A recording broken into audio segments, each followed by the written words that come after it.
আসসালামু আলাইকুম, কেমন আছেন সবাই? আশা করছি আল্লাহর অশেষ রহমতে সবাই ভালো আছেন। আলহামদুলিল্লাহ, আমরাও ভালো আছি। মম লাইফ সাদিয়ার জন্য আপনাদের সবাইকে স্বাগত। আমি সাদিয়া ব্রাহ্মণবাড়িয়া থেকে বলছি। অন্যান্য দিনের মতো সংসারে কাজকর্ম নিয়েই থাকছে আজকে ব্লগটি। আর এখন হচ্ছে সকাল একেবারে 6:30 বাজে। তো সকালে উঠেই তো রান্না করেছি। আর ফার্স্টে তো বেল কিনতে গিয়েছিলাম। তো তারপর হচ্ছে সকালে রান্নাটা আর তারপরে খাওয়া দাওয়া হয়েছে। তো আজকে ছিল আলু ভর্তা, ডিম ভাজি আর রাত্রে একটু তরকারি ছিল, তো ওইটাই গরম করে খেয়ে নিয়েছি। তো এই তো এখন হচ্ছে সকালবেলা এই যে খাওয়া দাওয়া শেষ করে কাজে লেগে পড়েছি।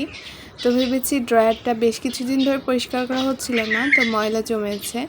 তো মানে পরিষ্কার করার জন্য রেডি করেছি ঠিকই, বাচ্চারা যার যার মতো ড্রয়ার ভাগ করে নিয়ে তাদের ইসে ব্যস্ত হয়ে গিয়েছে, ঠিক আছে।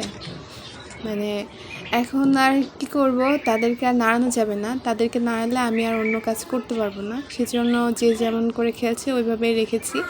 আর আমি আমার কাজগুলো সেরে নিচ্ছি। তো অলরেডি অফ ক্যামেরায় ধুয়ে এনে রেখে মুছেও নিয়েছি, নিয়ে ড্রয়ারে গুছিয়ে রাখছি আর কি। আমার এই ড্রয়ারটাতে আমার প্রয়োজনীয় সকল জিনিসগুলো রাখি। আর এইভাবে বক্স করে করে রাখি ওদের হাতের নাগালের বাইরেই, যাতে ওরা হাত দিতে না পারে। তো এগুলো হচ্ছে আমার শখের কাজের কিছু অংশ। তো কুশি কাটার যে কুশি কাটাগুলো থাকে ওগুলো আমি বক্সে বক্সে করে রেখেছি। তারপরে বিভিন্ন পুঁথি, সুই, সুতা এগুলো বিভিন্নভাবে এইভাবে রেখে রেখে দিয়েছি। আর এগুলো হচ্ছে ক্রিমের কৌটাগুলা।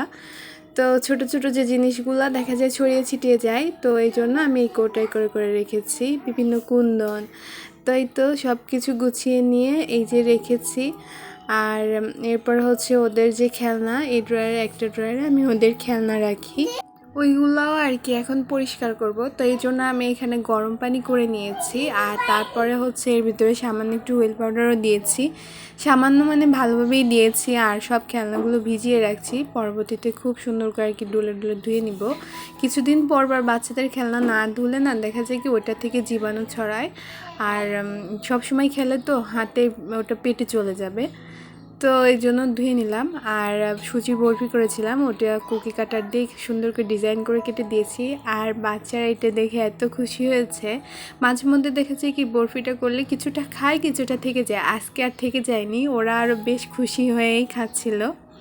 আর গতদিন রাত্রে আর কি এই ফলগুলো নিয়ে এসেছে, তো আমি আর কি প্যাকেট থেকে বের করতে পারিনি, তো অলসতা লাগছিল আর কি। তাই এখন আর কি গুছিয়ে রাখছি। আর সাথে মাছও এনেছিল, তো সব আমার প্রয়োজন অনুযায়ী প্যাকেট করেছিলাম। আর এটা রেখেছিলাম আজকে মুড়িঘণ্ট করব সেজন্য।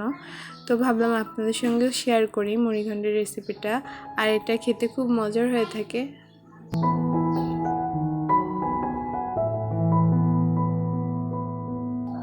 মাছের মাথা আমি বিভিন্ন সময় বিভিন্নভাবে রান্না করে থাকি। তো আজকে মুড়িঘণ্ট করব, তো ভাবলাম আপনাদের সঙ্গে রেসিপি শেয়ার করব।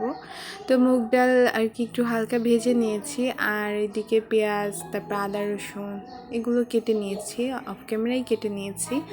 আর এই তো বেটেও নিয়েছি। এই যে আদা রসুনটা একটু কালার এমন দেখা যাচ্ছে না, এর আগে হচ্ছে আমি শিলপাটায় জিরা আর ধনে গুঁড়া করে নিয়েছিলাম। তো এই শিলপাটাতেই আর কি এটা বেটে নিয়েছি, এই জন্য এরকম দেখাচ্ছে। তো এখানে আমি হচ্ছে ফার্স্টে দারচিনি এলাচ দিয়েছিলাম তেল গরম করে, তো ওই অংশগুলো আর কি স্কিপ হয়ে গিয়েছে। তারপরে পেঁয়াজ দিয়েছি, পেঁয়াজটা লাল লাল হয়ে আসলে তখন হচ্ছে আদা রসুন বাটা আর কাঁচামরিচ দিয়ে দিয়েছি। তারপরে একে একে সব মশলা দিচ্ছি। তো এখানে আমি হলুদ গুঁড়া, লবণ, ধনিয়া, জিরা গুঁড়া আর সামান্য একটু শুকনো মরিচের গুঁড়া দিয়েছি। তো ঝালটা কেমন হবে তার উপর নির্ভর করে বাড়িয়ে কমিয়ে দিব।